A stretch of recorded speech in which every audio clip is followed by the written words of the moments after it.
اعوذ باللہ من الشیطان الرجیم، بسم اللہ الرحمن الرحیم۔ نکاح کے بعد اگر رخصتی میں تاخیر ہو تو کیا ازدواجی تعلق قائم کر سکتے ہیں؟ نہیں۔ اس لیے نکاح کے بعد میاں بیوی بن گئے ہیں، لیکن جب تک رخصتی نہیں ہوئی اپنے ازدواجی تعلقات قائم نہیں کر سکتے۔ ملاقات کر سکتے ہیں، فون پہ بات کر سکتے ہیں۔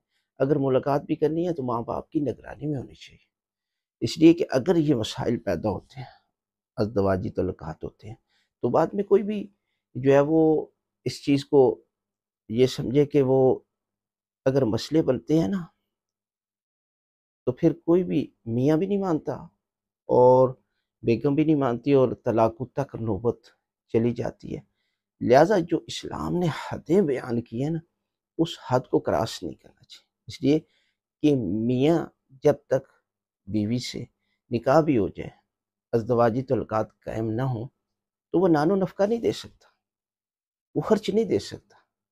لہٰذا ان چیزوں سے شریعت نے جو چیزیں بتائی گئی ہیں ان کو سمجھ کر اگر وہ تاخیر ہو جائے تو اس کا مطلب یہ نہیں ہے کہ وہ ازدواجی تعلقات پیدا کر لے، بلکہ انہیں جو ہے وہ فون پر بات کرنے سے منع نہیں کیا گیا، اس لیے کہ وہ نکاح کے بعد میاں بیوی ہیں، لیکن جب تک رخصتی نہ ہو اس وقت تک وہ ازدواجی تعلقات قائم نہ کریں۔